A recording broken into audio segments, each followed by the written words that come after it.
toute opinion surestimée que nous pouvons avoir de nous-mêmes. Notre maître, il est venu sur terre, non pas dans la posture de celui qui est à table, mais dans la posture de celui qui sert. Il dit, je suis au milieu de vous comme celui qui sert. N'ayons pas honte de servir. Parce que c'est parce que nous servons qu'on nous appelle serviteurs, servantes. Et soyons à la tâche. Bientôt, le maître va venir. Il faut qu'il nous trouve chacun faisant comme il l'a dit. Il y a plusieurs d'entre nous qui sont négligents par rapport au ministère, négligents par rapport au service que nous avons dans le Seigneur.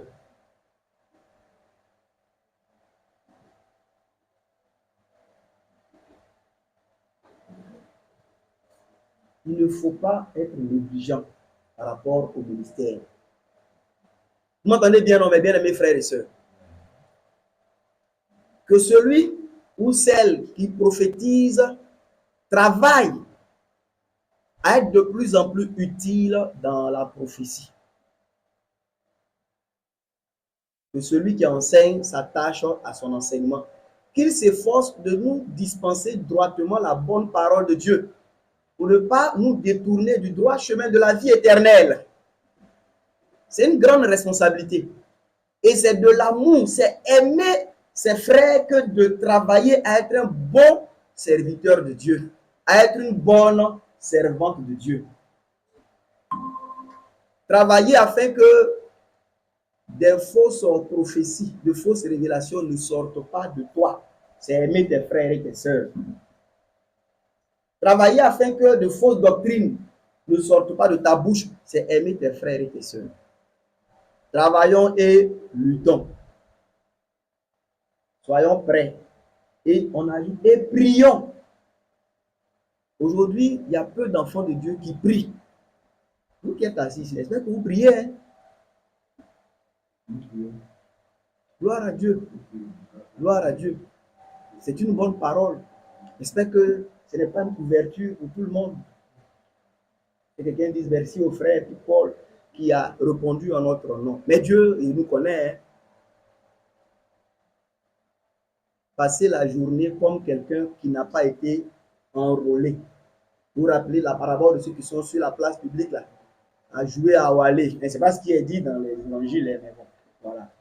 C'est ce que j'ajoute. Mon rien à faire. Joue à Walé.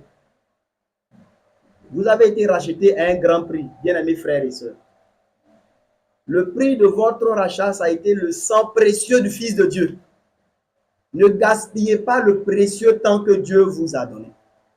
Mettez-le à profit. Que le temps serve aux intérêts de Dieu et de Christ notre Seigneur. Amen. Ne passons pas notre temps à tirer notre bouche, faire des photos, voir sur les réseaux sociaux. Voilà. C'est pas, nous, on n'a pas été appelés à ça, mes bien-aimés frères et sœurs. On a été appelés à annoncer les vertus de celui qui nous a appelés des ténèbres à son admirable lumière. Amen. Est-ce que tu te vois comme un serviteur de Dieu, comme une servante de Dieu? Hein? Ou bien tu te vois comme un fidèle de l'Église? Il n'y a pas, dans l'Église, il n'y a pas, la dernière fois c'est Eric qui nous a enseigné sur ça, affaire de mi-temps, plein temps, affaire de clergé, et puis laïc. Tout ça, c'est des mots qui sont inventés. Hein. Dans l'Église, vous connaissez dans votre corps là, certains membres qui sont laïcs et d'autres qui sont en clergé. Votre corps que vous avez là, ça veut dire que quand tu vas dans ton corps, il y a un groupe de membres, ils sont les laïcs.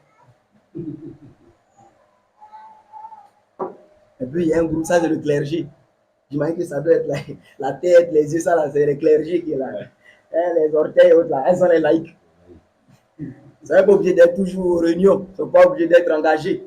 Non, je dis ça, c'est pour faire comprendre que l'église là, c'est un corps. Et dans le corps là, il n'y a pas laïc et clergé.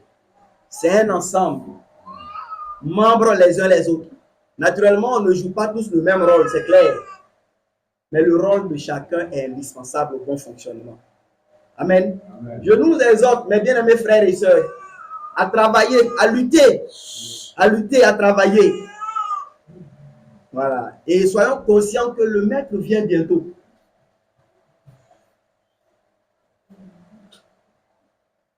La tâche qu'il nous a donnée là, il nous demandera des comptes par rapport à ça. Ce n'est pas seulement le fait d'avoir abandonné certaines mauvaises choses. Il faut que nous puissions faire ce pourquoi le Seigneur nous a rachetés. Je nous encourage, bien aimés frères et sœurs. Hein? Levons-nous et bâtissons, comme on le dit dans le livre de Néhémie.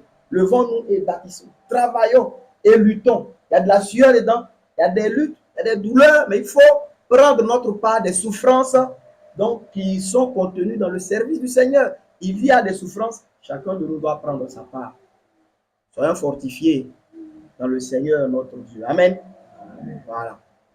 Et je poursuis, voilà, je vais continuer dans l'enseignement que j'ai commencé de nous partager le vendredi sur la sanctification. Donc, je vais t'inviter à prendre ta Bible et suivre avec moi. Donc, j'ai commencé de nous parler le vendredi de la sanctification. La sanctification. Il est dit dans Hébreu, recherchez la paix avec tous et la sanctification sans laquelle nul ne verra le Seigneur. Je sais que dans nos différents milieux protestants, évangéliques, pentecôtistes, on a souvent lié beaucoup la pensée de sanctification à l'abandon des péchés moraux. L'abandon des péchés moraux. Mais j'avais déjà dit le vendredi aux frères bien-aimés et aux sœurs que, monsieur, non, que la sanctification n'est pas adressée d'abord à la question du péché. Que la sanctification ne touche pas d'abord la question du péché, mais que la sanctification véritable touche d'abord à la question de notre volonté ou de la volonté. Et l'homme saint, c'est l'homme dont la volonté a été écartée. L'homme qui a écarté volontairement, je n'ai pas d'autre mot meilleur, mais qui a écarté volontairement sa volonté propre pour pouvoir embrasser la volonté de Dieu. Voilà l'homme saint. Et j'avais dit un jour, en parlant du même sujet, que est-ce que vous réalisez qu'est-ce qui a fait que, par exemple, Jésus, notre Seigneur, il n'a pas voyagé à Rome quand il était sur la terre. Il n'est pas allé en Espagne. Il n'est pas allé à Corinthe. Il n'est pas allé à Thessalonique, à Laodicée. Qu'est-ce qui a fait que lui qui est le zèle incarné, parce que Jésus, lui, n'est pas zélé, c'est lui-même le zèle de Dieu. Vous comprenez, non?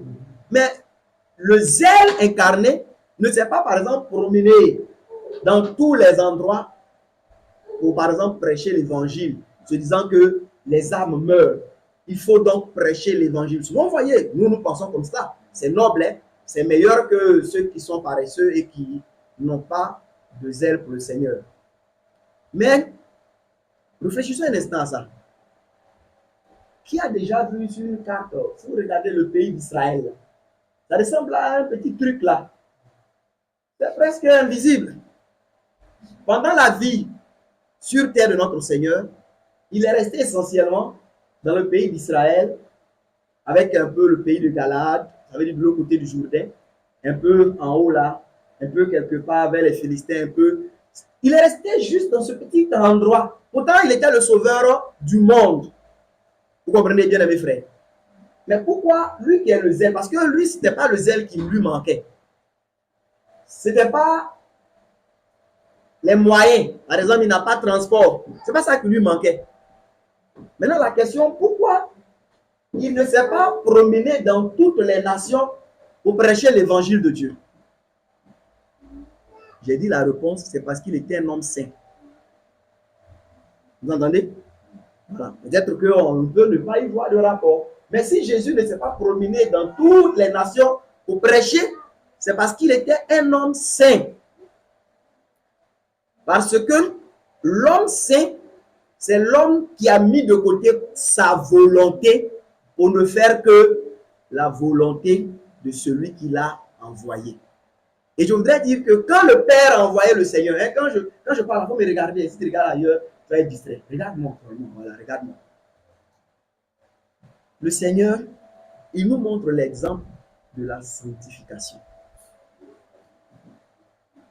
L'homme saint, c'est l'homme qui dit, je viens, ô Dieu, pour faire ta volonté.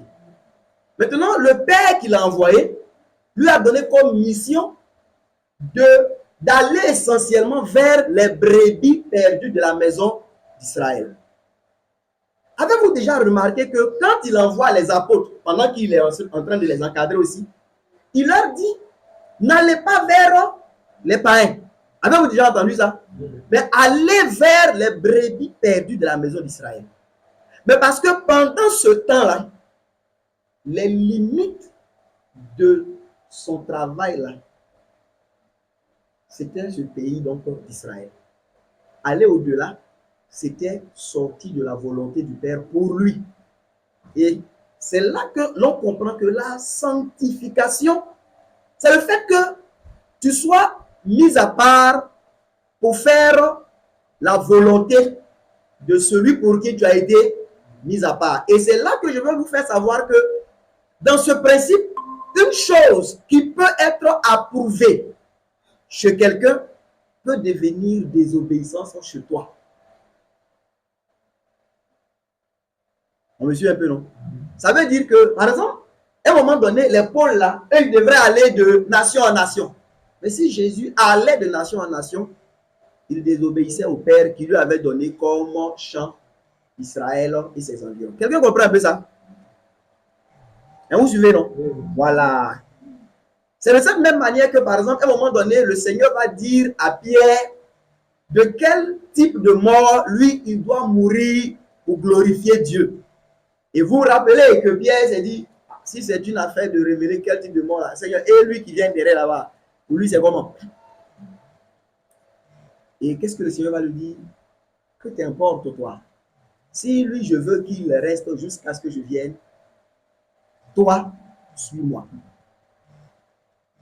Donc, on voit que le renoncement pour faire la volonté du Seigneur, ça doit être le même principe établi chez Pierre et chez Jean. Maintenant, dans les manifestations de ce renoncement, Pierre peut même avoir un chemin particulier dedans, qui n'est pas nécessairement un chemin que Jean doit suivre.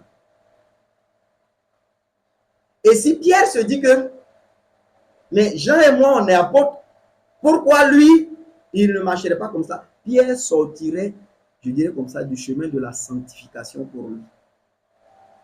La sanctification, retenons bien ça, bien-aimés frères et sœurs, ne touche pas d'abord à une affaire de péché.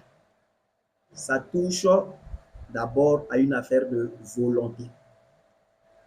Et on lit notre texte, Jean 17, le verset 19, c'est ça, non? La sanctification.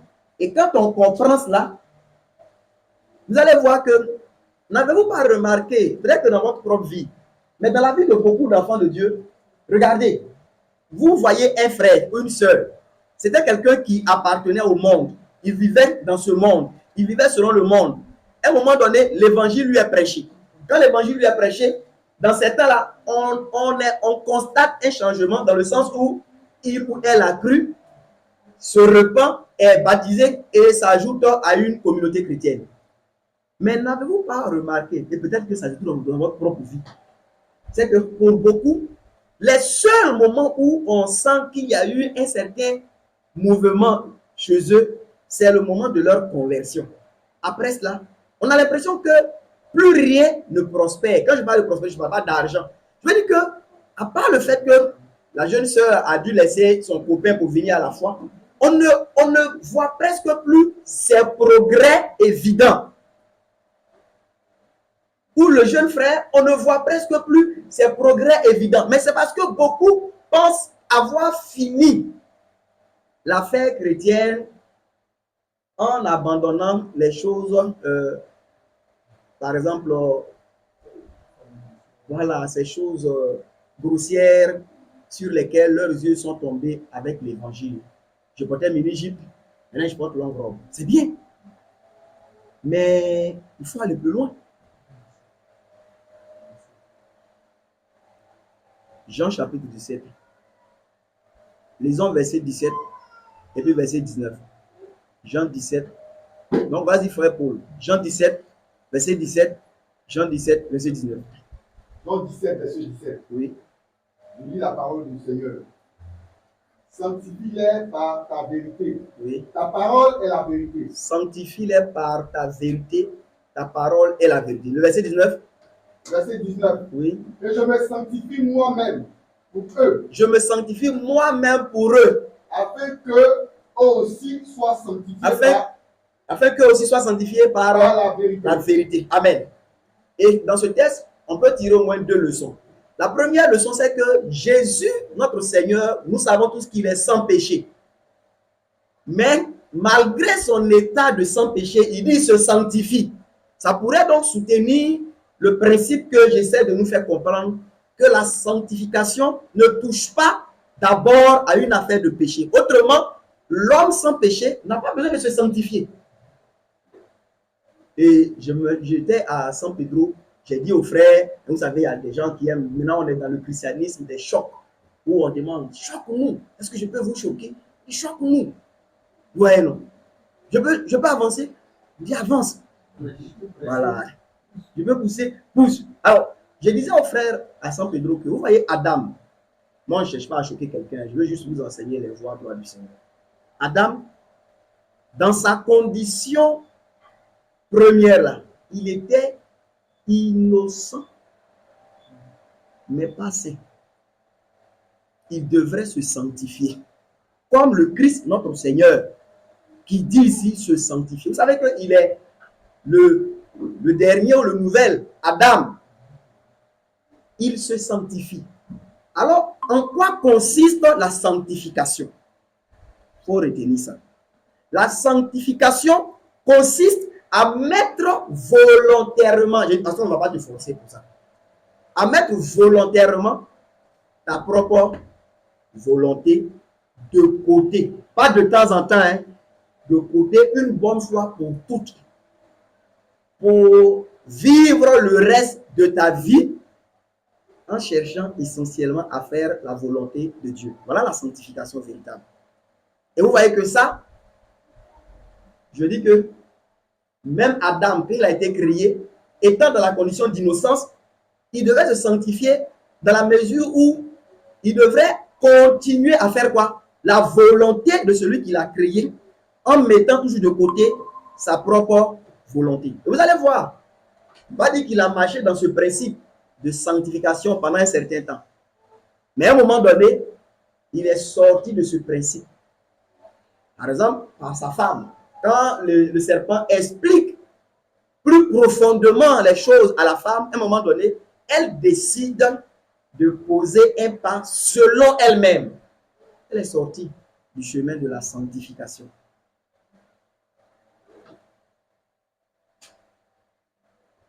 Maintenant, quand je dis ça, ça ne veut pas dire que dans nous sanctifier, il n'y a pas l'abandon du péché. Donc si, je dirais même que c'est le premier palier. Voilà, vu que nous sommes des êtres qui avons été infectés, c'est le premier palier même de la sanctification, le fait de nous purifier de toutes les souillures.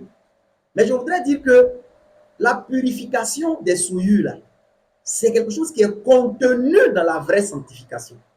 Mais la vraie sanctification va au-delà de la purification des souillures. Et la deuxième leçon qu'on peut tirer de ce que tu as lu dans Jean 17, j'ai dit que la première, c'est que la sanctification ne touche pas nécessairement à une affaire de péché, vu que l'homme saint Jésus, il dit qu'il se sanctifie. La deuxième leçon, c'est que la sanctification est intimement liée à la vérité. Sanctifie-les par ta vérité. Ta parole est la vérité. Je me sanctifie moi-même pour eux, afin qu'eux aussi soient sanctifiés par la vérité. Et il dit que cette vérité-là, c'est la parole de Dieu. Ce qui nous montre donc que la sanctification est liée à ce qu'on appelle la parole de Dieu, à la doctrine de Dieu. C'est bien compris? Le peuple saint, c'est le peuple qui est mis à part. Mais cette mise à part-là, ce n'est pas qu'ils disent aux gens, nous on est mis à part. Non. On peut lire dans le livre d'Esther, avec le sorcier Aman. Voilà, la Gagite. Vous savez, ce sont tous ceux-là qui sont des sorciers. Aman. Dans le livre d'Esther.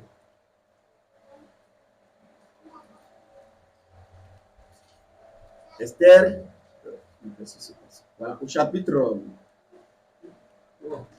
3, merci. On va lire le témoignage de ce sorcier-là par rapport au peuple juif. On va lire à partir du verset 8, non? C'est ça. Vous allez voir. Je voulais faire comprendre que la mise à part dont je parle, ce n'est pas une chose que nous devons dire aux gens, que nous on est mis à part. Moi je suis mis à part. Ce n'est pas cela. Voilà. C'est bon? Esther chapitre 3 à partir du verset 8. Alors, Aman dit au roi Assyrus, Oui.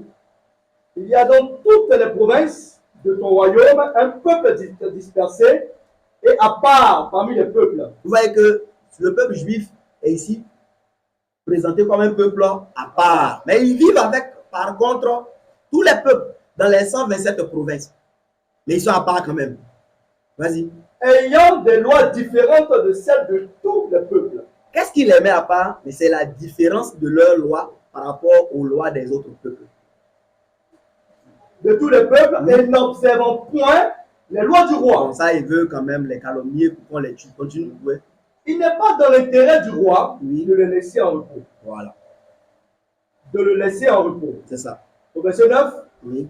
si le roi le trouve bon, qu'on écrive l'ordre de les faire périr, et je pèserai 10 000 talents d'argent entre les mains des fonctionnaires pour qu'on le porte dans le trésor du roi. Amen. Amen. Alors, regardez ici, mes bien-aimés frères. Je disais que la mise à part là, ce n'est pas que nous devons dire aux gens, nous nous sommes mis à part. Amen. On suit, non? La mise à part, c'est le simple produit de la mise en pratique de la vérité. C'est le produit de la mise en pratique de la parole de Dieu. C'est le produit de la mise en pratique de la doctrine du Seigneur. C'est ça qui nous met à part. Si, au milieu de nous, les femmes écoutent l'enseignement du Seigneur pour les femmes mariées, les hommes écoutent l'enseignement du Seigneur pour les hommes mariés, vous allez voir, au milieu d'une génération comme la nôtre, où le mariage a perdu presque tous ses repères, l'on remarquerait qu'il y a un groupe de personnes au milieu de là-bas. Là. Les confusions qui existent dans les foyers, là, on ne les trouve pas là-bas. Voilà ce qui nous met à part. Quelqu'un me comprend? Voilà. Mais aujourd'hui, on dit les pasteurs, mais ils divorcent plus que les païens. On est pasteur, il s'est marié une fois, il divorce. Sa femme vit, il s'est remarié, il divorce. Et puis il s'est remarié une troisième fois. Il dit, vous ne savez pas ce qu'il a subi. Et on est d'un christianisme émotionnel. Vous voyez, non? Un christianisme émotionnel. Un christianisme émotionnel. Mes frères bien-aimés, regardez-moi, continuez de me regarder. Souffrez quelques minutes. Voilà. Après, je quitte ici, vous serez sans moi. Mais regardez-moi un peu. Vous allez voir. Non, ce n'est pas énigmatique, ce que j'ai dit là. Voilà. Je ne cherchez pas loin. Je veux que vous puissiez comprendre que voyez ce qu'on appelle les anciens des églises, là. Les évêques, là. Les évêques, les anciens. Ceux qui sont normalement les pasteurs des églises locales. Je vous dis que dans l'église du début, là, ils avaient le droit de se marier qu'une seule fois. Je n'ai pas dit, écoutez ce que je vous explique là. C'est vrai que ça, je l'ai dit une fois, les gens ont serré le visage. Je vous dis ça, écoutez, examinez ce que je suis en train de vous dire. J'ai dit qu'ils avaient le droit de se marier une seule fois. Les anciens des églises locales. Ça veut dire, en les temps du début de l'église, là, un frère qui a été reconnu comme ancien dans une église locale, s'il est marié et que sa femme décède, là, il ne se marie plus. Je ne parle pas de divorcer pour se marier. Je dis, même si sa femme légitime décède là, il ne se mariait plus. À cause de la gloire de sa position d'ancien. S'il voulait se remarier, chose qui n'était pas interdite, il pouvait le faire, mais alors il ne pouvait plus remplir sa charge d'ancien.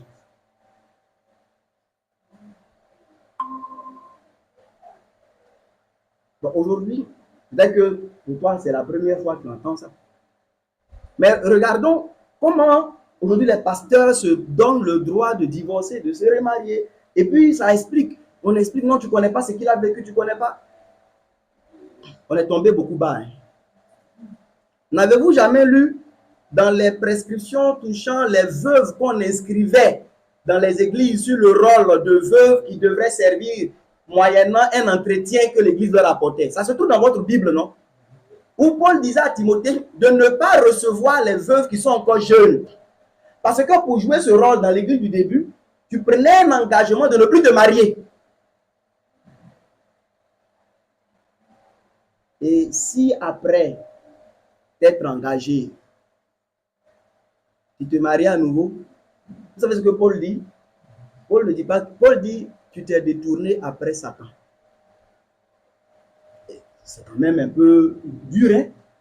On dirait non, mais la personne, il dit que quand il y en a plusieurs qui se sont déjà détournés après Satan, pour l'apôtre, ayant pris l'engagement de ne pas contracter un second mariage, quand tu le fais, il dit tu violes ton premier engagement et tu jettes le discrédit sur le témoignage du Seigneur. Pour cela, il dit que les jeunes veuves là se marient. Il ne faut pas les accepter. Quand elles viennent de perdre leur mari, dans les temps qui suivent là, elles vont vouloir s'inscrire pour jouer ce rôle. Mais elles sont jeunes. Laisse-les se marier, d'avoir, faire un nouveau foyer. Mais alors, je dis que dès que tu te mariais, même une seconde fois, tu n'avais plus l'opportunité de jouer ce rôle des veuves là dans l'église du début. Et vous savez, l'expression que Louis II traduit en parlant des évêques, 1 Timothée 3, que l'évêque soit irrépréhensible, mari d'une seule femme. C'est ce qu'il traduit. C'est comme ça que Louis II traduit. Mais ce n'est pas une bonne traduction. Et c'est ce que plusieurs, vous voyez les prédicateurs comme les Gédéons, là, souvent ils prennent ça pour dire que dans l'église du début, il y avait la polygamie. Ils pensent que l'instruction est contre la polygamie. Non, ce n'est pas contre la polygamie, c'est contre se marier plus d'une fois dans la vie. Ça veut dire, si vous cherchez la traduction dans d'autres versions, vous allez voir qu'on traduit marier une seule fois. C'est ce que ça veut dire. Et c'est ce que je crois être juste. Ça veut dire que l'évêque, mais quelqu'un me demanderait pourquoi cela. Mais je peux vous expliquer pourquoi. Mais c'est parce que être évêque d'une église, c'est une position de gloire. Et dans le Seigneur, à degré de gloire correspond degré de renoncement. Vous entendez? À degré de gloire correspond degré de renoncement. Quand vous êtes le seul qui a l'occasion de pouvoir entrer dans le lieu très saint, vous connaissez l'Israël ancien, non? Le grand prêtre, là, celui qu'on appelle le souverain sacrificateur. Il était le seul qui avait le droit de rentrer dans le lieu très saint ou dans le saint des saints. Mais c'est aussi comme ça qu'il était le seul qui n'a pas le droit de pleurer, même s'il perd son enfant. Il n'a pas le droit de pleurer. Alors, pleurer, ce n'est pas un péché. Mais à degré de gloire correspond degré aussi de renoncement. Il n'a même pas le droit de participer à des funérailles. Sa femme meurt, il ne va pas là-bas. Son enfant meurt, il ne va pas là-bas. Il ne participe à aucune sorte de funérailles parce qu'il est le grand prêtre de Dieu et l'huile du Christ est sur sa tête. les anciens des églises locales sont dans une position de gloire. Non pas que dans la chair, ils vont s'en réclamer, mais c'est une position de gloire. Ils sont des intendants de Dieu. Et je dirais que Dieu leur donne l'occasion, selon la faiblesse même de l'homme, pour que celui qui veut se marier, qu'il puisse le faire, mais une seule fois. Voilà. Amen. Alors, si tu n'es pas d'avis avec ça, après tu peux me voir. C'était juste une parenthèse. Mais je voulais faire comprendre que, vous voyez, je parlais de ce que, aujourd'hui, tous les fondements sont renversés. Mais ce qui va nous présenter comme un peuple à part, ce n'est pas dans le fait qu'on va dire aux gens que nous sommes à part. Mais ce qui mettait Israël à part, c'était le fait qu'ils observaient des lois différentes des lois des autres peuples avec lesquels ils vivaient pourtant dans les mêmes localités. Amen. Amen. Si au lieu d'écouter les coachs, on écoute les apôtres, vraiment, vous allez voir que l'on va commencer à observer une différence entre les foyers du milieu de nous là et puis les foyers d'ailleurs. Est-ce que le Seigneur pourrait avoir de telles merveilles dans son église? Des foyers où il fait bon vivre. Ou bien vos foyers là sont mélangés. Un goûtier. Non. Ah, gloire à Dieu. Il ne faut pas que ça soit mélangé. Et la façon tout en train de tomber là, il ne sait pas si les foyers sont mélangés. Oh, que Dieu secoue ceux qui ont des problèmes dans leur foyer. Il y a un de mes professeurs à l'INPHB, il aimait beaucoup faire de la comédie. Souvent, il dit, mais tu veux te marier contre qui là? Voilà. Mais après, j'ai vu que son expression, c'est pas faux dans tous les cas. Hein. Là, il y a des gens qui se marient contre. Hein. Parce que comment vous vous mettez ensemble pour vous détruire? Vous vous êtes mariés contre. Faire souffrir l'autre. On rentre à la maison, le visage ici, on dirait qu'on est venu chez notre ennemi. Mais c'est la soeur pour qui hier tu n'arrivais pas à dormir, Élie. Elle est la même. C'est ce qui nous fatigue là. C'est la chair là. C'est la chair là qui nous fatigue. Sinon, qui s'est réveillé un matin et puis il était marié, sans voir avec qui s'est marié? Ça n'arrive pas. Tu as regardé son visage. On t'a dissuadé, tu dis c'est elle. On t'a expliqué, tu dis c'est elle. Maintenant, tu l'as pris et puis dans la maison là, vous ne parlez pas. Pourquoi? La soeur, si elle voyait le frère là, elle dit c'est Jésus en personne qui est là. Mais aujourd'hui, on ne se parle plus. Pourquoi? On dit on fait chambre à part. C'est parce que vous avez plusieurs pièces dans votre maison que vous faites ça. Après, quand le Seigneur va vous donner un studio, vous allez vous fâcher. Bon, bref. Alors, je voulais simplement faire comprendre que ce qui nous met à part là, ce n'est pas des fabrications humaines.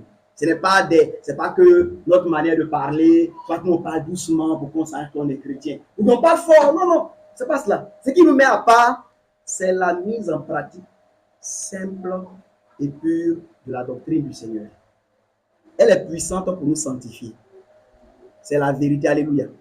Vous connaissez la première arme spirituelle que Paul cite dans Éphésiens chapitre 6? Il dit la ceinture de la vérité. Mais la vérité, c'est une arme puissante contre un monde de mensonges et de manipulation. Oui, mais les armes spirituelles, ce n'est pas des choses qu'on réclame. C'est la vie qu'on mène. Quelqu'un qui ment n'a pas de ceinture. Un qui vit dans le mensonge n'a pas de ceinture. La ceinture de vérité, là, on ne réclame pas ça au moment où on va aller dans le camp de l'ennemi. Pour arracher ce qu'il a voulu.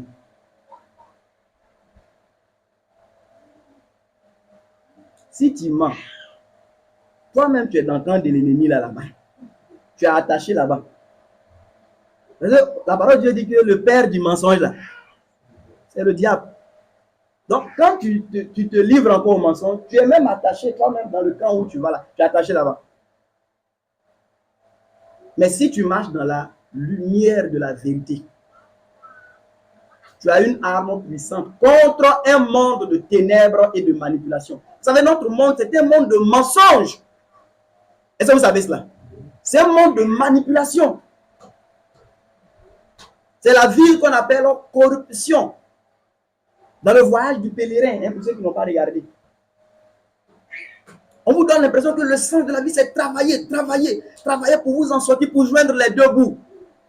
On ne vous parle pas d'une éternité qui va s'ouvrir au devant de vous dès que votre âme va sortir de votre corps. On vous a trompé. Tout le temps, votre tête est abaissée. Travaillons pour joindre les deux bouts. Au moment où vous levez votre tête, vous êtes devant l'éternité qui s'ouvre et souvent, malheureusement, vous n'avez pas eu le temps de vous préparer à la rencontre de votre Dieu. C'est ça, ce monde-là. Avec des noms mensongers. Tu es assis dans Maki, on dit le palais des grands. Oh, vous êtes tous liés par l'alcool, vous qui êtes là-bas. Là. Mais vous pensez que vous êtes des grands. La cour des grands. Vous connaissez la ville qu'on appelle Naïn dans l'écriture. Ça signifie beauté. Ce sont les noms de ce monde. Mais vous pensez qu'une veuve, une femme qui a perdu son mari et qui a perdu son fils unique, qui s'en va l'enterrer, elle pense que la ville là s'appelle beauté. Vous pensez ça? Non. Est-ce que vous comprenez? Voici l'enseignement de l'écriture. On appelle la ville là beauté. La femme, on pensait qu'elle pense que la ville là s'appelle beauté. J'étais un jour à Dembokro. On est allé prier pour une jeune femme. Bon, malheureusement, elle est décédée après. Elle était enflée comme ça, à côté. C'était une jeune femme à qui les frères, on va prêcher l'évangile dans le temps. Mais bon. On allait prier pour elle. Dès qu'on est sorti de là-bas à côté, il y avait un maquis, il y avait les jeux de lumière. Et puis la jeune fille qui gère un vent devant le maquis là. Elle a porté habit, et puis elle a laissé un peu de place pour que ces seins là, que le vent souffle. Voilà. C'est simple, elle a chaud. Et je lui ai dit, elle se disait qu'il y a une jeune femme qui viendrait mourir à côté ici. Tu vas te mettre tes seins dehors. Elle dit, hé. Et c'est ça le monde. Quand tu mets tes seins dehors ici, tu sais que quelqu'un est gonflé à côté de toi ici. Mais tu ne sais pas. Mais c'est comme ça le monde est. Je disais un jour, on met devant vous les gens, de couper, décaler, couper, décaler, couper, décaler. Après, le président, là, il est frappé d'une maladie et puis voilà, il tombe. Les autres prennent sa place. C'est comme ça le monde est. On ne réfléchit pas. On continue seulement. On se perd. Le sens de l'existence, là, c'est de connaître Jésus.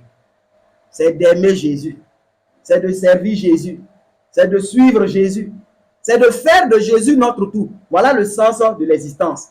C'est dans ça là qu'on fait travail à la zone pour manger. C'est dans ça là qu'on travaille dans une entreprise pour pouvoir aux besoins courants. Mais notre vie là, ça ne consiste pas à pouvoir devenir des grands dans ce monde. Ça ne sert à rien. Bientôt, on passera. Les ossements, les os, c'est-à-dire l'os qui est dans le cercueil actuellement là. C'est prophétie de ce qu'on sera, nous qui sommes ici là dans quelques 50, 100 ans maximum. Est-ce que tu penses à ça?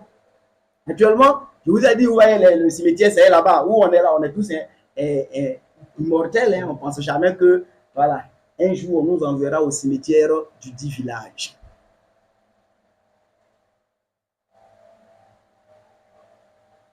Un jour, on nous enverra au cimetière du dit village. Est-ce que tu te prépares pour ça?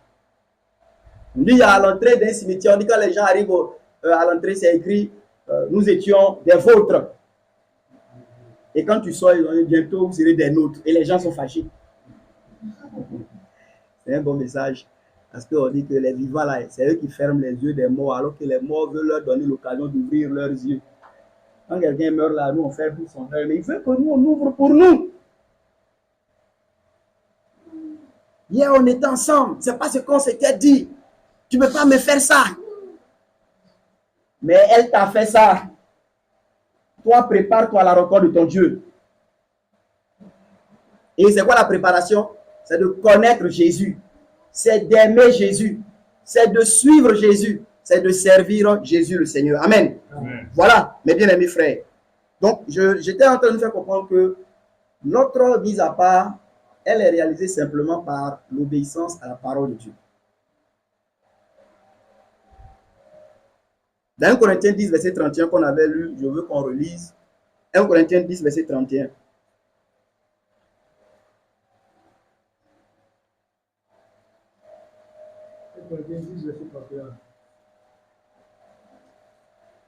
Soit donc que vous mangiez, Soit donc que vous mangez, soit que vous buviez, soit que vous buviez, soit que vous fassiez quelque autre chose, soit que vous fassiez quelque autre chose, faites tout pour la gloire de Dieu. faites tout pour la gloire de Dieu. Voilà le grand principe de la sanctification. Vous voyez qu'il n'a même pas, il n'a pas dit fuyez la fornication. Vous voyez qu'ici, il n'a pas dit n'avortez pas. Il n'a pas dit ne fumez pas. Il dit mange de telle sorte que Dieu soit glorifié. Quand tu bois, bois en pensant à comment donner honneur à Dieu dans ta manière de boire ou dans ce que tu bois. Il dit quelque autre chose que tu fais. Si tu veux crier sur ton mari, crie sur lui de telle sorte que Dieu soit glorifié. Amen. Voilà. Tu veux gifler ta femme, tu la gifles de telle sorte que le Seigneur soit glorifié. Si ce n'est pas possible, donc tu laisses tomber. Je disais ça quelque part là-bas.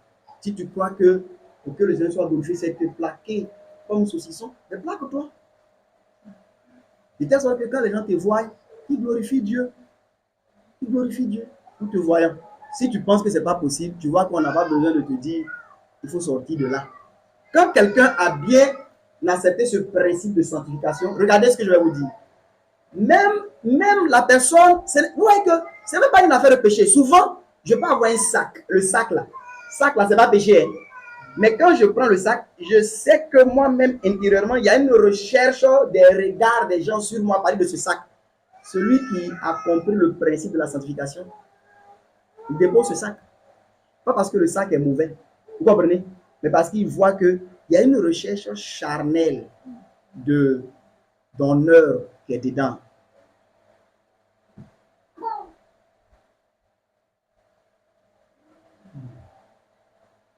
Demain, tu peux, moi, on m'a donné une petite voiture de service là. Ouais. Est-ce que vous savez que le cœur de l'homme a beaucoup de problèmes?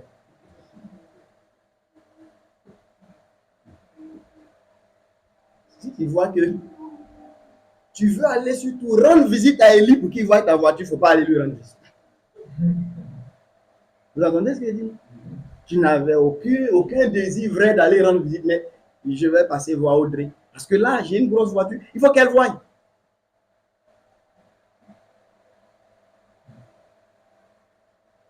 Vous comprenez ça? Est-ce que ces choses-là ne vous arrivent pas souvent? Ne venez pas me mentir ici. Comment ça arrive? C'est pas. Je l'ai dit, pourtant, aller visiter ton frère, il n'y a pas de problème. Mais est-ce qu'il n'y a pas une recherche, par exemple, de vaine gloire derrière?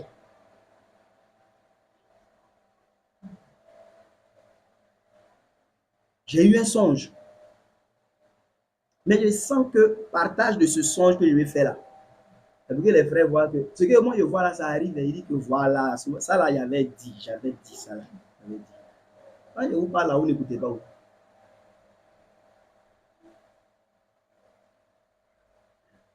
Vous voyez où arrive la sanctification? Ça va même dans les motivations les plus profondes. Ça les juge. On voit est-ce que c'est pur? Est-ce que c'est à la gloire de Dieu?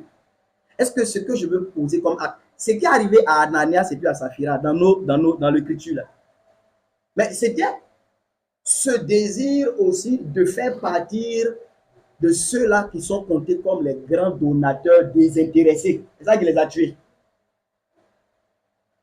Vous comprenez ça? En fait, bien des fois, oui, ils ont menti, mais avant d'arriver dans mentir, là, si vous lisez dans le chapitre 4, ça finit par toute l'assemblée, la multitude de ceux qui avaient cru n'était qu'un cœur, qu'une âme. Toutes choses leur étaient communes. Personne ne disait que ce qu'il avait là lui appartenait. Ils partageaient tout ensemble. Ceux qui avaient des biens, ceux qui avaient des champs, ceux qui avaient des maisons, on dit qu'ils vendaient. Vous imaginez? Et puis ils venaient déposer le prix de ce qu'ils avaient vendu là au pied des apôtres. Il dit frère Pierre, voilà, j'avais un champ là, j'ai vendu. Ça coûtait donc 5 millions. Tiens, vraiment, comme c'est vous qui connaissez les besoins de l'œuvre, aidez les frères. Vous voyez, ça partage. Mais quand le frère Emmanuel, il pose cet acte, suivez bien ce que je vous dis. Le frère Gauthier pose cet acte. Le frère Eric fait la même chose. La sœur Linda fait, la sœur Ruth. Bon. Vous voyez, vous connaissez souvent, on est dans l'église ici, nous tous là. Voilà. Tout à l'heure, je dis qui aime le Seigneur et que tu vois que, bon, on est 18, 16, on levé la main. Là. Souvent, les deux qui restent, vous voyez, ils vont faire quoi? Ils vont lever aussi la main. Ce qui s'est passé, c'est que Ananias et puis Saphira, sa femme, dans ce mouvement qui se faisait de dons volontaires, des choses que les gens donnaient volontairement, dans ce mouvement-là, en fait, ils ont voulu aussi faire partie de ceux-là qu'on voyait comme donnant de manière désintéressée. Donc, eux aussi, ils ont un champ, ils l'ont vendu, mais leur cœur n'est pas dedans. Donc, quand ils voient le prix de revient, l'argent qui est là, qui va aller donner à Pierre, cadeau comme ça, ils disent que non, Pierre, il a fait quoi? Donc, d'abord, les deux sont entendus pour garder la moitié. Et puis, on lui envoie la moitié. Parce qu'il faut qu'on cite leur nom aussi. Parce que tout le monde donne depuis là. Lui la vend, lui la vend. Et vous, alors qu'on sait que vous aussi, vous avez des biens. Souvent, vous voyez que ça commence à envoyer une certaine pression. Celui qui a champ, il a vendu. Toi, tu as champ. L'autre, elle a champ, elle a vendu. Lui, la maison, il a. On sait que toi, tu as la maison depuis champ. Mais depuis là, vous ne vendez pas. Frère Ananias, c'est comment? Ah, ça va? Mais, dis-lui, ça va. Mais, tu vois, il y a une pression qui ne dit pas son nom, hein, mais qui vient. Voilà, on vient toujours aux réunions. Ah, vraiment, gloire à Dieu, le frère Baudelaire a vendu son champ. Vraiment, nous bénissons le Seigneur pour ces bien-aimés frères qui se sacrifient pour les frères. Bon, toi, tu as assis là, tu as champ. À un moment donné, ils ont vendu pour eux aussi. Mais parce que ce n'était pas fait du fond du cœur, ce n'était pas fait volontairement, ils ne pouvaient pas supporter de donner tout l'argent. Ils ont gardé une partie. Et ils envoient une partie. Et quand ils envoient, et Pierre, par le Saint-Esprit, va juger les pensées de leur cœur. C'est ça qui va les envoyer finalement dans la mort. Vous comprenez? Mais parce qu'ils ont voulu faire comme les autres. Ils ont voulu être comptés aussi parmi les grands donateurs. Il y a des gens, combien de personnes n'ont pas menti sur parler en langue parce que, voilà, tout le monde parle en langue, tout le monde parle en langue. Dans l'église, à un moment donné, lui aussi, il fabrique un truc, il crie, puis voilà, il est parti chez la comme ça à parler en langue, lui aussi. Voilà. C'est la même chose qui sont là. Ou bien dans l'église, là, un frère, il s'engage, il abandonne son travail, et puis il est prêt à être envoyé par le Seigneur. Telle personne se donne, telle personne, toi, tu vois ça, tu dis que moi aussi, il veut me donner pour la mission. Et puis tu viens. Maintenant, après, comme ton cœur n'est pas dedans, tu passes ton temps à te plaindre. Depuis on est arrivé ici, là, il y a moustique ici, ici, là, on n'a pas à manger, les frères ne nous soutiennent pas, c'est difficile, etc., etc. Mais parce que, en fait, c'est le désir de vouloir faire comme les autres, mais sans le cœur. Les autres, là, par exemple, ils donnaient, mais franchement, de manière volontaire, libre. Ils ne le font même pas pour chercher les yeux, ou même la reconnaissance. Ou souvent, tu fais un don à un frère, et puis depuis, tu attends qu'il rende témoignage dans l'église. Pourquoi depuis là, il ne rend pas témoignage? Je viens me voir pour dire, mes frères, l'argent, ça arrivé chez les frères, mais ce n'est pas arrivé. Et puis là, il ne rend pas témoignage. Il faut qu'ils disent qu'il vraiment était dans des problèmes. Le frère Régis m'a sorti de là. Non, c'est rien, non, c'est rien. La sanctification, c'est de manger, c'est ce qui est écrit, non? Pour la gloire de Dieu. C'est de boire pour la gloire de Dieu. Si tu pleures là, pleure de telle sorte que Dieu soit glorifié. Parce qu'on dit quelque autre chose que vous faites. Amen. C'est bien compris, non? C'est le grand principe de la sanctification. Mais je dis que le préalable pour réaliser une vie de sanctification victorieuse, c'est de renier notre propre volonté. C'est de renoncer à nous-mêmes. Parce que tout ce que Chandra dit là, vous allez voir que si vous n'avez pas renoncé à votre propre volonté, vous ne pourrez pas. Vous allez constamment avoir des conflits d'intérêts. entre vos intérêts et les intérêts du Seigneur. Amen. Le chrétien ou l'enfant de Dieu, donc chacun de nous, est invité à faire toutes choses pour la gloire de Dieu. Si ce principe est bien retenu dans ton cœur, là, c'est vrai, tous tes défauts, tous tes problèmes ne vont pas être réglés d'un coup. Mais quand tu as accepté ce principe, tu verras que ça va épurer ta marche. Ça va éclairer ton chemin. Ça va commencer à mettre la lumière sur les œuvres mortes. Ça veut dire que les choses qui n'ont pas leur source en Dieu et qui ne donnent pas gloire à Dieu dans leur finalité. Ça va beaucoup loin. Que le Seigneur nous en accorde la grâce, mes bien-aimés frères. La vraie vie chrétienne, il dit que ça ne consiste pas à se séparer de quelque chose, deux, trois choses qu'on a vues comme étant des choses mauvaises, mais dans le fond, on continue de vivre pour nous-mêmes. Non, la vraie vie chrétienne, ça consiste plutôt à vivre pour Jésus, notre roi, en cherchant son plaisir dans tout ce que nous faisons, dans tout ce que nous sommes. Et on peut lire pour nous 2 Corinthiens, chapitre 5, versets 14 et 15. 2 Corinthiens, chapitre 5, versets 14 et 15. La vraie vie chrétienne, c'est cela. C'est d'être mis à part pour le plaisir de Jésus, notre roi. Son plaisir à lui. Simplement. 2 Corinthiens 5, 14, 15. Oui. Car l'amour de Christ nous presse. Est-ce que vous avez fait l'expérience de ce que Paul dit ici? Il dit, l'amour de Christ nous presse. Ça nous étreint. C'est un amour, c'est comme s'il dit, ça nous brûle, ça nous pousse à l'action. Est-ce que tu connais quelque chose de ce genre?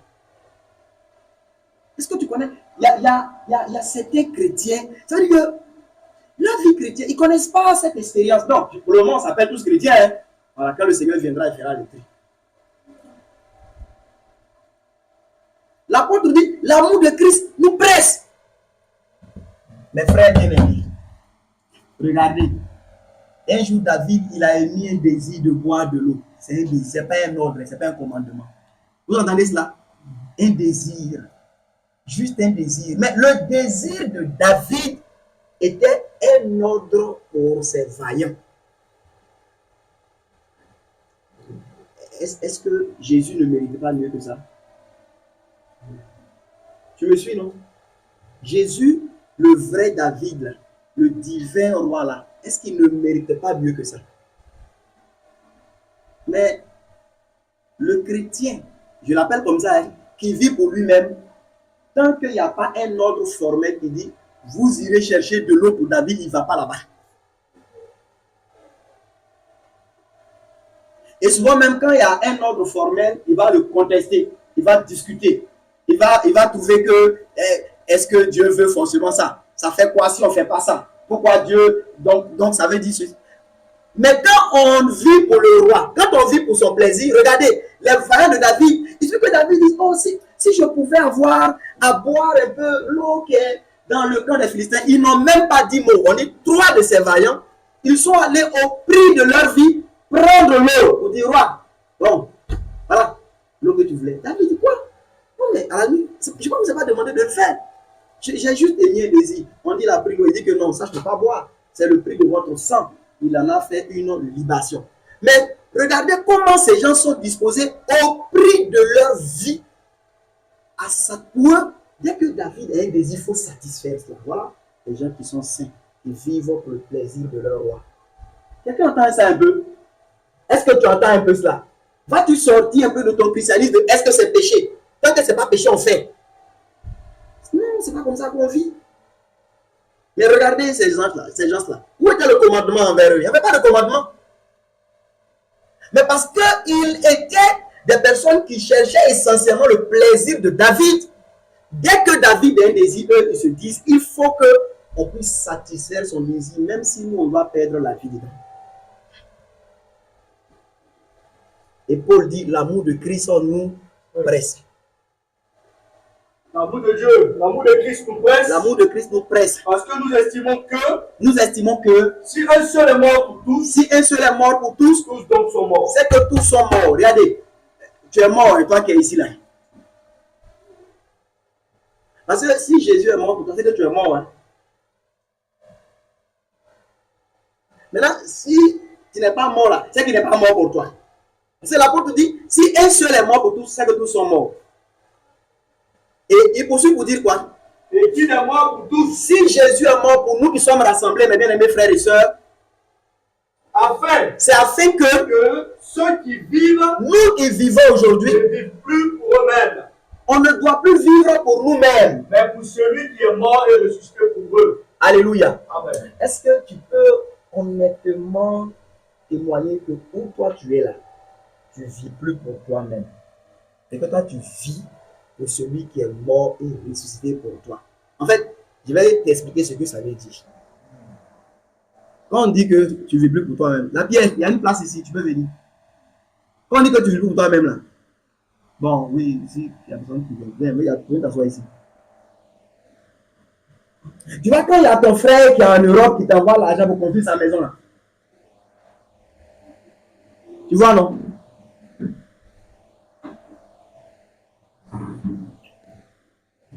Enfin, si quelqu'un d'honnête, je parle dans une situation de quelqu'un d'honnête, tu feras les démarches. Tu feras toutes les démarches. Tu vas suivre les travaux. On est d'accord, non? Tu vas veiller à ce qu'on fasse bien le travail. Mais tout ce que tu es en train de faire là, tu as une conscience claire. Ce n'est pas pour toi. C'est pour quelqu'un qui va bientôt venir prendre. Il ne faut pas que la personne puisse être, par exemple, découragée quand elle va voir le produit fini.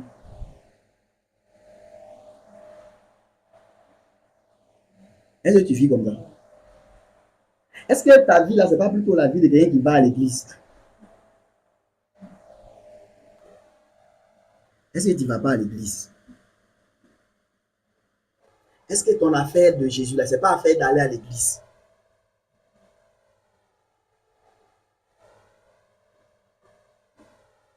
Jésus n'est jamais venu appeler des allants à l'église.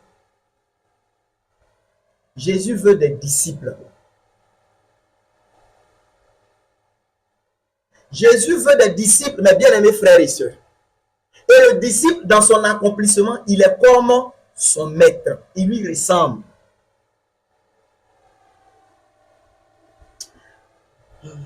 Mes frères et mes sœurs, je vous demande une chose. Est-ce que Jésus, quand il était sur la terre, il pouvait connaître les activités qui pouvaient rapporter de l'argent s'il investissait? Il a investi dans quelque chose comme ça? Il pouvait connaître une activité qui allait vraiment rapporter. Je dis ça, je veux vous faire comprendre quelque chose.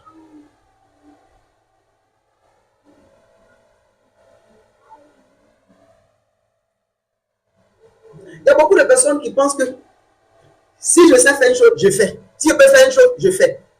Tous ceux qui marchent comme ça ne marchent pas dans la sanctification. Ils vivent encore pour eux-mêmes. Je veux qu'on lise Lévitique chapitre 8. Je vais vous parler un peu de la consécration. Consécration, là, c'est la même chose que sanctification. La consécration, ce n'est pas pour les pasteurs. Ce n'est pas ceux qui jeûnent beaucoup qu'on appelle, hey, je me consacre. Non! Mais bien, mes frères et sœurs, ce que je vous dis là, si Jésus, il voulait investir, il n'y a pas quelqu'un qui peut connaître dans quoi on pouvait investir et puis avoir l'argent que Jésus. Mais regardez, il n'a rien fait. Vous savez pourquoi? Parce qu'il était saint. Parce qu'il était saint. Parce qu'il était saint. Quand vous êtes saint, vous ne faites plus ce que vous voulez. Vous ne faites plus ce que vous pensez. Regarde, il ne faut pas fermer ton cœur à ce que je dis. Parce que bien que je rende témoignage de moi-même, mon témoignage est la vérité. Ce que je vous dis là, c'est la vérité de Dieu. Et il ne faut pas fermer ton cœur à ça. Vous savez, souvent, quand on entend les prédicateurs, quand on dit prêcher la sanctification, c'est ceux qui vont dire que, voilà, arrêtez la fornication, arrêtez le broutage, quittez le broutage.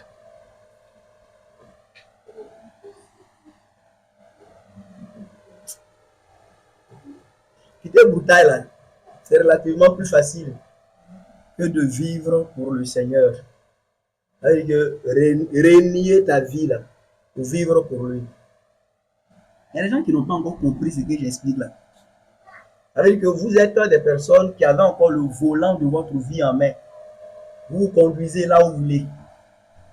Il y a certains, si le Seigneur les plie ici pour faire des prédicateurs, il plie le Seigneur là-bas pour pouvoir être commerçant. Aïe. Jésus plie ici. Non, Seigneur, ma famille compte sur moi. Il plie le Seigneur le côté. Et vous pensez que vous êtes saint. Ainsi, je parle d'une sanctification pratique. Vous n'avez pas encore compris. L'homme saint, c'est l'homme de la volonté de Dieu. Et ne pensez pas que la volonté de Dieu va toujours respecter vos savoir-vivre à vous. Lévitique chapitre 8. Gauthier, tu vas aller pour nous. J'espère que mes paroles là vont produire plus que quelques émotions. Hein? Que ça produise plus que des émotions. Lévitique chapitre 8. On va parler de la consécration d'Aaron. Amen, Eunice. Que ça produise du fruit dans ton cœur. Pas juste des émotions. Hein? Pas juste quelques frissons. Pas la chair de poule. N'ayez pas de chair de poule. Changez vos comportements. Hein? Voilà, l'Esprit Saint n'a pas été donné pour nous donner la chair de poule. Alors, tu vas lire Lévitique chapitre 8. Tu vas lire d'abord à partir du verset 1. Je vais vous parler un peu de la consécration, mais qui est la même chose que la sanctification. L'Éternel parla à Moïse et dit, prends Aaron et ses fils avec lui, les vêtements, l'huile d'onction, le taureau expiatoire. Regardez, on remarque ici les animaux. Hein. Premier là, on parle d'un taureau. Le taureau expiatoire, les deux béliers, et la corbeille de pain sans levain. Alors, c'est bon. Maintenant, tu vas sauter. Bon, le taureau là, c'est pour servir à d'autres choses. Mais tu vas lire à partir donc du verset 22. Donc, on a parlé de deux béliers, non? Voilà, le verset 22. Qu'est-ce qui est écrit? Il fit approcher notre bélier. Donc, ça, c'est le deuxième bélier. Le bélier de consécration. C'est le bélier de consécration. Et Aaron et ses fils posèrent leurs mains sur la tête du bélier. Il s'identifie au bélier. Continue, frère. Moïse égorgea le bélier. C'est ça. Prit de son sang. Maintenant, quand Moïse prend le sang du bélier et en mit sur le lobe de l'oreille droite de Aaron. Voici les actions symboliques. Il met du sang sur le lobe de l'oreille droite. Alors, vous voyez déjà que les voix de Dieu ne sont pas nos voix, non? Si c'est le moment, dit non, tu vas me salir, tu vas me salir. Il a mis du sang sur le lobe de son oreille droite. Sur le pouce de sa main droite. Voilà ça, le pouce de sa main droite. Et Moïse sur le gros orteil de son pied droit. Et puis il met du sang sur le gros orteil de son pied droit. Tu peux t'arrêter là. Il va faire la même chose pour ses enfants. Si vous lisez, dans les différents animaux dont on parle, c'est le bélier de consécration. L'animal de consécration, ça veut dire l'animal de sanctification. L'animal de séparation. Parce que séparation, consécration, sanctification, sacralisation, c'est la même chose. Maintenant, regardez cette symbolique là que je veux vous dire un peu. Pourquoi quand il prend le sang du bélier de consécration, il le met ici? Sur le lobe, la partie molle là, de l'oreille droite, sur le pouce de la main droite, sur le gros orteil du pied droit. Avez-vous remarqué que le côté gauche, il ne le touche pas? Parce que le côté droit, c'est le côté de l'habileté. C'est là-bas où l'homme est lui-même. C'est le côté que vous maîtrisez. C'est le côté de votre propre volonté. C'est pourquoi, parce que le côté gauche, c'est comme un côté qui est désactivé de lui-même. C'est un côté sur lequel nous ne sommes pas habiles. C'est un côté sur lequel, si vous voulez, nous ne sommes pas forts de nous-mêmes. Non, c'est comme si là-bas, là, on est désactivé. Mais quand Aaron et ses fils vont être consacrés, le sang touche leur côté droit. C'est parce que la consécration consiste à ne plus écouter, penser comme on veut, c'est la tête. À ne plus faire ce qu'on veut, c'est la main, à ne plus aller où on veut, c'est le pied. Ça touche le pied gauche. Ça veut dire que quand quelqu'un est consacré, il ne va plus où il veut, comme il veut.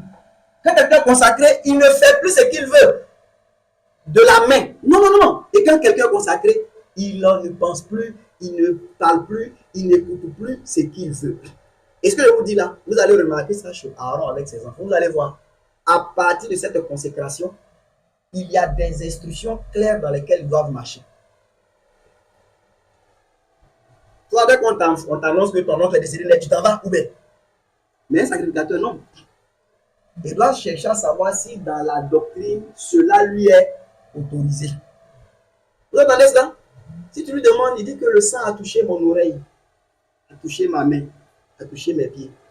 Je suis consacré. Je ne fais plus ce que je veux. C'est ça la consécration. Quand vous êtes habile, ça veut dire que quand vous êtes quelqu'un qui... Ça veut dire que vous êtes toujours fort à décider où vous voulez aller, à décider ce que vous voulez faire, à décider ce que je vais investir ici, je vais faire ceci, j'irai là, je vais mettre ceci sur place. Vous êtes quelqu'un qui est encore habile sur votre côté droit. Le sang donc ne l'a pas touché. Vous n'êtes pas consacré, vous n'êtes pas saint.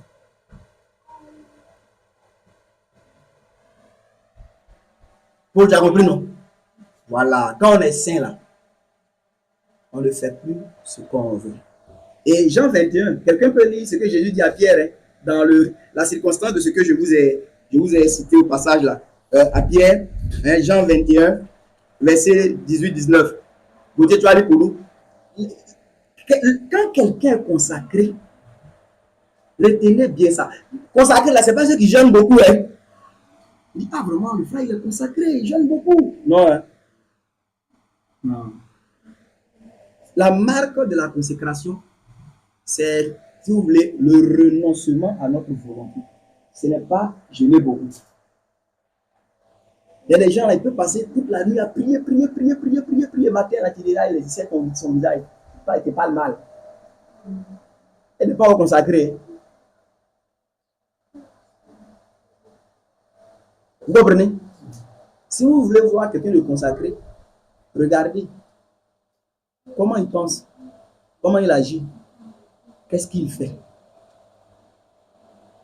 Et je vous ai dit, Jésus, si vous venez lui dire, Seigneur, mais la vie est dure, il faut investir. Il dit non. Vous savez pourquoi? Pas parce qu'il est paresseux, mais parce que ça ne fait pas partie de ce que le Père lui a donné comme chemin à suivre.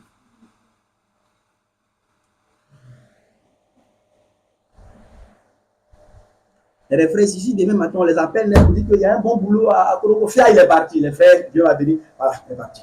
On va prier pour que mon voyage réussisse. Est-ce que Dieu t'a dit de partir? Est-ce que tu as cherché même à savoir? Est-ce que même tu as eu la pensée que je ne m'appartiens point à moi-même? La première béatitude dit quoi? Heureux les pauvres en esprit. Ce sont les consacrés. Les pauvres en esprit, là, c'est ceux-là qui dépendent de Dieu. Ils savent qu'ils n'ont rien d'eux-mêmes. Ils ne peuvent rien d'eux-mêmes. Vous avez déjà lu Paul qui dit qu'il veut aller voir les frères de Rome, mais il prie pour que le Seigneur lui accorde l'opportunité d'aller voir les frères de Rome. Quelqu'un a déjà lu ça dans sa Bible? Avez-vous déjà lu ça? Mais est-ce que nous là, ça on a un problème dessus? Tu prends ton sac, c'est pas ça? Tu prends ton transport, puis tu vas à Rome, pas de problème. Mais ça, c'est pas un homme consacré. Un homme consacré dit au Seigneur, Seigneur, je voudrais aller à Rome voir les frères, mais c'est ta volonté que je vais suivre. Souvent, tu dis que toi, tu as le temps, hein. Tu prends ton sac, et puis tu es parti. Vu que toi, tu n'es pas consacré, tu n'es pas saint. En tout cas, pour ne pas exagérer sur ce point. Quoi. Maintenant, si c'est comme ça, ta vie générale, c'est que tu vas pour toi-même, tu n'es pas dans la sanctification. La sanctification sans laquelle personne ne verra le Seigneur, ce n'est pas une affaire d'abandon de péché. C'est une affaire de vivre pour le Seigneur. Ceux qui ne vivent point pour le Seigneur, là, on dit qu'ils ont pour Dieu leur ventre. Ils ne pensent qu'aux choses de la terre. Ils cherchent leur propre intérêt. Là. Ceux-là, leur fin sera la perdition.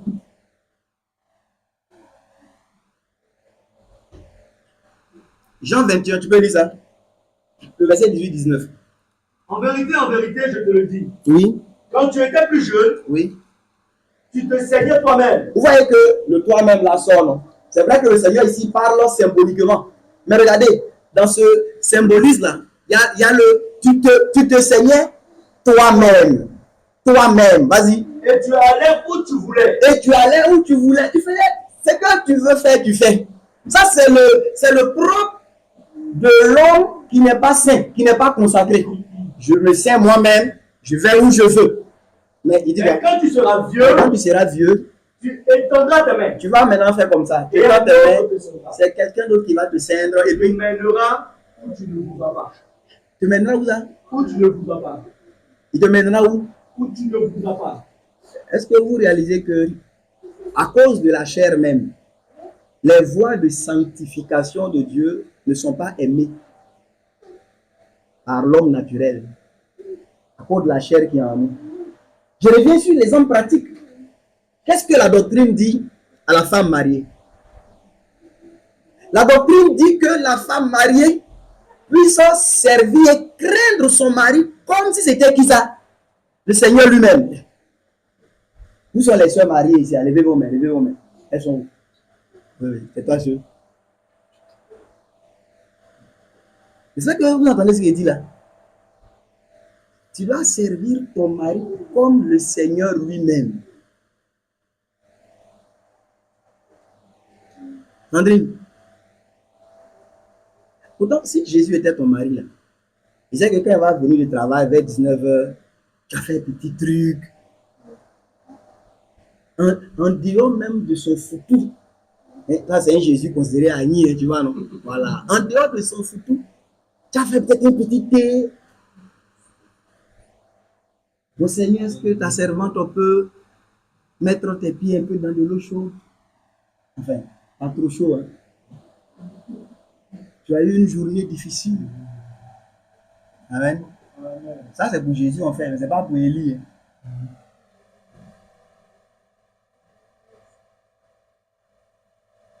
Si Jésus était ton mari, même en pleine nuit, vers 1h du matin, tu vois, mon Seigneur, un thé à 1h du matin. Non, pour que tu puisses prier, tenir devant le Seigneur. Mais si Élie dit que, la soeur, viens prier pour me faire thé. Ah, toi aussi. Il faut pas t'y faire toi-même. Toi, tu as vu la journée, tu fais exprès, tu fais exprès.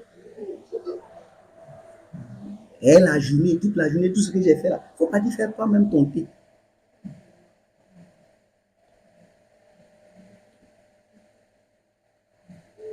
Mais ce qui fait ça, c'est la chair. Parce que la chair trouve que c'est inadmissible de servir un homme qui a encore des défauts dont on se rappelle. Inadmissible de le servir comme Jésus, quand on sait ne pas avoir de défauts. C'est la chair qui fait ça. C'est la même chose pour l'homme aussi. Quand on dit d'aimer sa femme, si c'était Jésus, pour parler de l'église, là, ouais, ça veut dire que si c'était Jésus, je prends ça dans l'autre sens, c'était notre femme. On ne va jamais crier sur elle, jamais. Même si elle nous parle mal, on va aller. Nous conseille que c'est le Fils de Dieu qui est là. Mais quand on était petit là, les jeunes qui étaient un peu de famille, un peu riches sur leur vélo là, ils te parlent mal, tu ris. C'est pas ça. Et ton ami, moi il t'insulte même, il dit oh ça fait rien. C'est chez eux la télévision couleur. Si tu te fâches là, tu vas regarder la télé. Mais par la foi, que la femme voit son mari ainsi, comme étant le Fils de Dieu lui-même, et que par la foi, le mari voit sa femme ainsi, comme étant la chère épouse, l'Église vis-à-vis de toi, représente correctement le Christ vis-à-vis d'elle. Mais je dis que ce qui conteste dans ces instructions de la doctrine, là, c'est la chair, qui trouve que c'est inadmissible. Les voies du Seigneur, les voies de sanctification du Seigneur, ce ne sont pas des voies que nous approuvons toujours, parce que la chair est en nous. Encore, nous devons veiller à la maintenir crucifiée. Priez pour ceux qui vous persécutent. Aimez ceux qui vous haïssent. Bénissez ceux qui vous maudissent. Faites du bien à ceux qui vous font du tort. Ça là, la chair n'accepte pas ça. Mais n'est-ce pas l'enseignement de Jésus, notre maître? C'est son enseignement, non? Voilà ce dans quoi on devrait marcher. Jésus montre par là. C'est vrai que le texte, la suite dit quoi? Le verset 19 dit quoi? Il dit cela pour indiquer par quelle mort il glorifierait Dieu. 1 Corinthiens 10, 31 dit, si nous mangeons, c'est ça non? Si nous buvons, ou quelque autre chose que nous faisons, nous devons tout faire pour la gloire. Donc, ça veut dire qu'on doit même mourir pour la gloire de Dieu. Voilà ici même, pour Pierre, Jésus lui indiquait quel type de mort il doit avoir pour glorifier Dieu. Ça veut dire que Jésus a dit à Pierre, toi, tu vas mourir comme ça, pour glorifier Dieu. Il a dit, c'est compris, Seigneur. Et vous voyez, je dis que ce Seigneur, son autorité, là, ça va jusqu'à décider de quel genre de mort nous devons, par exemple, voilà, expérimenter. Il n'a pas le droit de nous dire comment nous habiller. Il n'a pas le droit. Et lui qui peut décider de comment mourir, il ne peut pas décider de comment on doit s'habiller.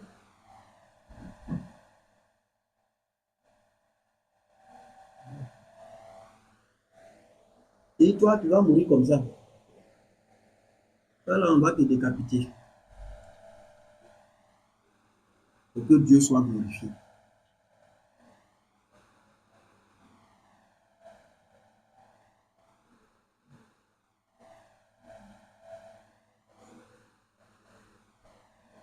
Mes frères bien-aimés, je vais m'arrêter. Je veux que vous sachiez que nous sommes dans une époque où la majorité de ceux qui se disent enfants de Dieu ne connaissent pas vraiment Dieu. Et en parlant ainsi, il faut te regarder toi-même qui es en train de m'écouter.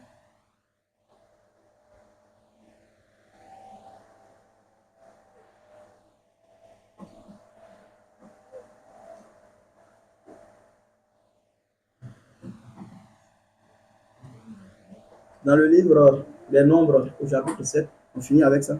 Donc tu vas lire avec moi. Nombre 7. À partir du verset 1. Lorsque Moïse eut achevé de dresser le tabernacle, Ouais. il loignit et le sanctifia avec tous ses ustensiles, de même que l'autel avec tous ses ustensiles.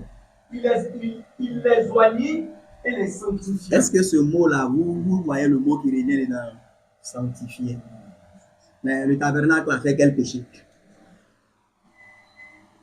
Ou bien l'autel a fait quel péché? Pour se sanctifier ou bien pour être sanctifié. Mais c'est pour simplement dire que ce sont des choses qui ont été mises à part, séparées, sacralisées. C'est ce que je suis en train de dire. Que Dieu, dans sa pensée, sanctification, c'est mise à part pour son plaisir. C'est ça la sanctification.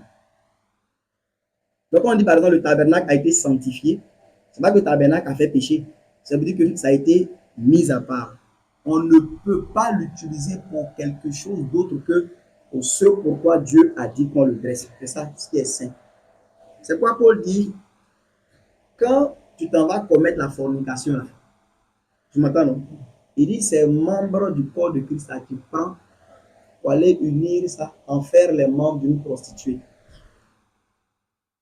Ça veut dire que c'est quelque chose de sacré que tu prends pour aller livrer à des choses profanes.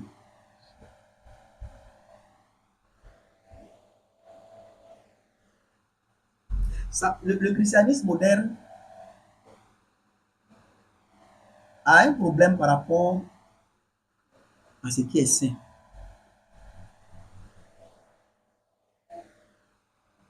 Le christianisme moderne accepte plus ou moins la séparation entre l'impur et le pur. Mais il n'accepte en général pas la séparation entre ce qui est saint et ce qui est profane. Et beaucoup limitent leur marche chrétienne à la séparation de l'impur et du pur. Et ceux qu'on appelle les prédicateurs de sanctification, c'est ceux qui prêchent l'abandon des impuretés. Donc, qui ont le courage de nommer ces choses. Mais ce n'est pas ça la sanctification. En tout cas, ce n'est pas complet. La vraie sanctification, c'est la séparation entre le saint et le profane. Et ce qui est profane, ça ne veut pas dire que c'est forcément mauvais. Une chose profane, ce n'est pas forcément une chose qui est en elle-même une mauvaise chose. Mais parce que l'huile ne l'a pas touchée pour être mise à part, elle est donc profane.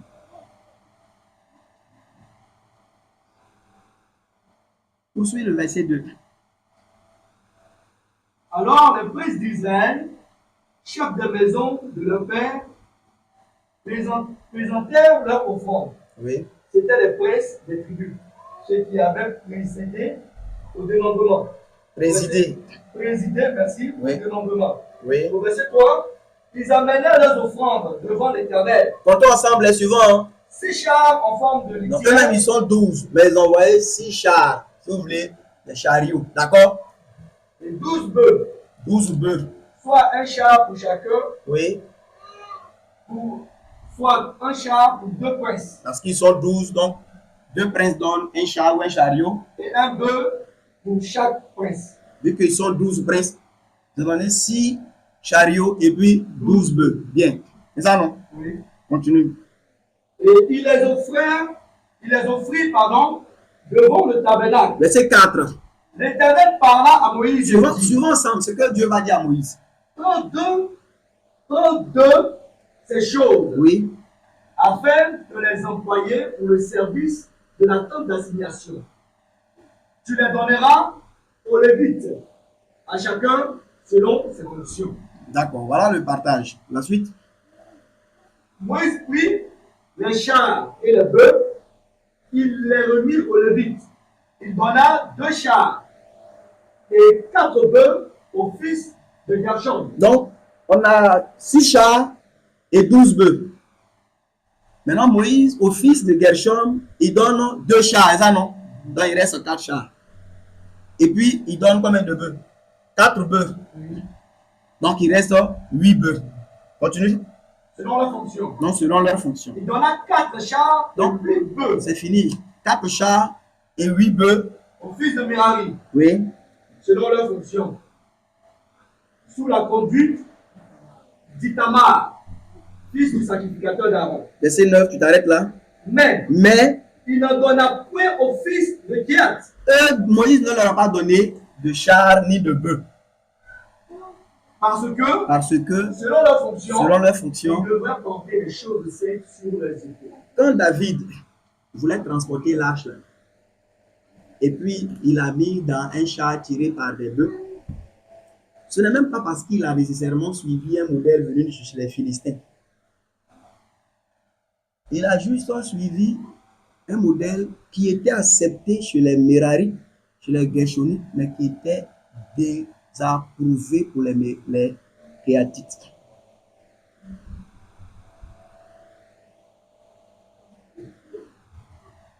Ça, c'est de la sanctification. C'est de faire les choses comme Dieu les a établies simplement. C'est pas au début, si vous l'avez déjà dit, que il peut même avoir des choses qui sont approuvées chez quelqu'un. C'est pas que c'est monnaie courante. Et je dis ça pour qu'on comprenne que la question de la sanctification, ce n'est pas nécessairement une affaire de péché. Mais ici, là, par exemple, les Merari, les Gershonites, dans les fonctions de transport des éléments du tabernacle, là, ils avaient le droit de la part de Dieu d'avoir des chars tirés par des bœufs, dans lesquels ils mettaient les tapis, ils mettaient les planches. Mais les Kéatites qui transportaient l'arche de l'alliance, la table des pains de proposition, le chandelier à 7 branches, l'autel d'or des parfums, ainsi que l'autel des holocaustes, là.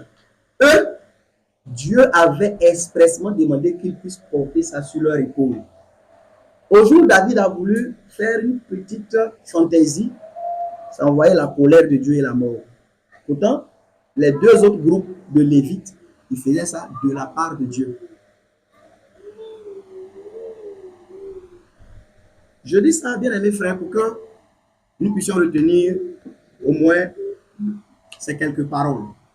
Premièrement, que chacun de nous réalise que si nous n'avons pas vraiment renoncé à notre propre volonté, si on n'a pas renié notre propre volonté là, sachant qu'on n'a pas encore embrassé le principe de la sanctification. Le vendredi, j'ai dit ici aux frères, en rappelant le Deutéronome 21, où Moïse a dit à Israël de la part de Dieu que si des parents ont un fils qui est indocile, à qui on parle, il ne veut pas écouter, on essaie de faire tout, il n'écoute pas. La loi demandait que les parents viennent dénoncer leur fils là pour qu'on le tue, afin qu'Israël puisse être gardé donc d'une infection au mauvais comportement. Et j'ai dit, c'est cela Jésus enseigne en disant que si on veut le suivre, là, on doit renoncer à nous-mêmes. On doit l'aimer plus que notre père, notre mère. Mais je vais aller loin. Beaucoup d'entre nous, là, on aime notre camarade que Jésus. Camarade. Et qu'est-ce qu'il le prouve? Mais les comportements que souvent nous avons devant la parole de Dieu par rapport à nos camaraderies. Akab, Josaphat. Si tu n'as pas renoncé à toi-même, comment tu peux aller dénoncer ton fils selon la loi pour qu'on le tue? Honnêtement, est-ce que vous savez que ce sont des instructions qui étaient données et dans leur temps là, c'était comme ça. Hein?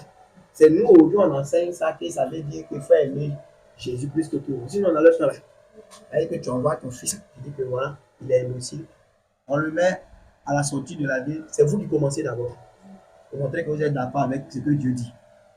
Prenez d'abord le caillou, le père, il lance, il tape d'abord la tête de son fils. Ça va, c'était pratiqué. Hein? Et puis les autres là, ils prennent les cailloux. Ce qu'ils ont fait sur Étienne là, ce qu'ils ont fait sur Naboth là, c'était ça. Mais seulement que c'est dans un mauvais sens maintenant. Voilà. On le lapide comme ça, il meurt. Puis vraiment, voilà. Mais je disais le vendredi, regardez combien d'églises ont été détruites par des pasteurs à cause de leurs femmes. À cause de leurs femmes. La femme du pasteur a tous les mauvais comportements possibles. Mais son mari, pour l'affection qu'il a pour elle, il préfère que toute l'église soit renversée que de réprimander sa femme. En Israël, on invitait les pères à envoyer leurs fils pour qu'on les tue pour préserver le peuple de Dieu. Comprenons-nous ça? Et je dis que quelqu'un qui marche comme ça, il ne doit pas être pasteur. Il ne gère pas bien sa maison. C'est écrit dans Timothée. Il ne gère pas bien sa maison.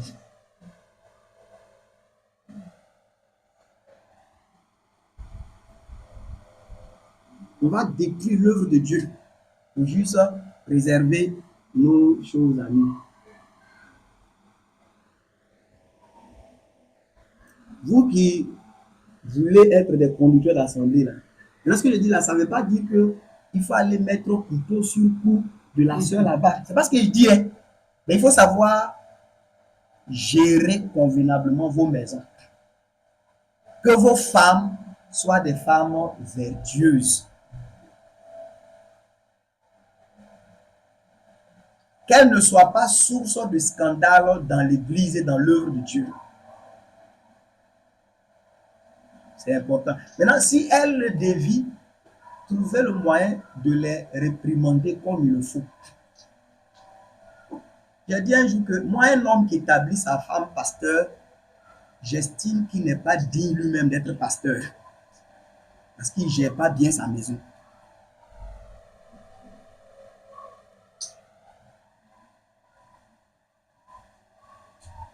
Et quand les hommes établissent leur femme pasteur, ce sont les femmes qui deviennent en général autoritaires sur les hommes de l'église et de l'œuvre. Mais il est écrit dans le proverbe, c'est le sage qui le dit. Il dit le serviteur qu'on a gâté, vous avez déjà lu ça, non? Ou bien vous ne lisez pas. Il dit le serviteur qu'on a gâté dès le bas âge là, il finit par se prendre pour un fils. Ce qui l'a trompé là, c'est qu'au lieu de lui appliquer le traitement de serviteur, on l'a gâté. Ça veut dire qu'on lui a appliqué un certain traitement de fils. Après, il se prend pour un fils. Si tu donnes quelqu'un, poids, quelqu'un soulève poids chaque jour, là, ses muscles vont sortir. Dieu, il a donné des exercices de soumission aux femmes parce qu'il veut qu'elles soient soumises. Nous, les hommes, plus sages que Dieu, on leur a donné des exercices d'autorité. Mais après, quand elles sont des femmes autoritaires, on est surpris. Elles sont dirigent l'église sans autorité. Non, c'est pas là. On ne dirige pas l'église sans autorité. Est-ce qu'on enseigne sans autorité? Il est dit que Jésus enseignait comme ayant autorité. Si on place nos femmes en position d'enseignement ou de dirigeants d'église, c'est normal qu'à la maison, elles crient sur leur mari, qu'elles crient même sur les maris des autres femmes dans l'église. Alors quand ma femme crie, parce qu'elle est pasteur ici, elle crie sur Gauthier, la sœur Carole, elle crie sur la sœur Carole, et puis les deux se frappent. Dans ce qu'on est en train de créer dans l'église, oui, mon frère. Quand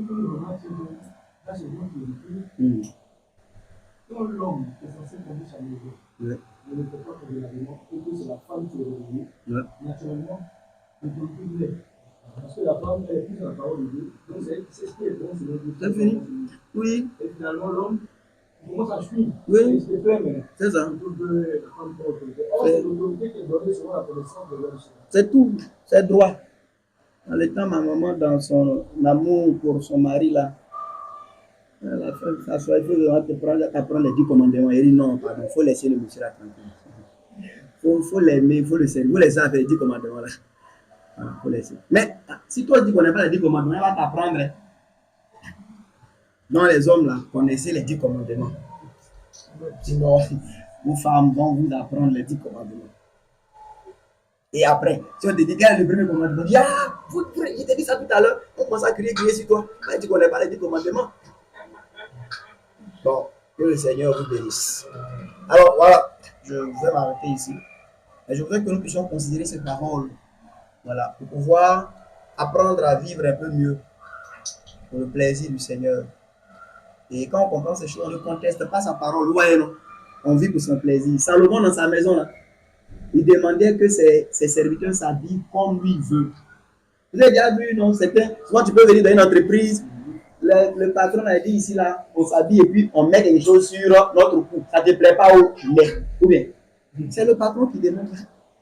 Chez Salomon, c'est lui qui donnait quel genre d'uniforme ses serviteurs, ses servants devraient. C'est ça. C'est son plaisir. Et Jésus, notre Seigneur, son église, là, c'est lui qui a dit comment il veut qu'elle soit. Gardons toute sa doctrine. C'est la vérité de la parole là qui nous sanctifie, qui nous met à part, qui nous rend agréable à Dieu et qui fait que nous pouvons aussi vivre pour son plaisir. Mais si nous voulons marcher comme bon nous semble, vous allez voir qu'on va faire fausse route. Que le Seigneur nous en préserve. Amen. Merci.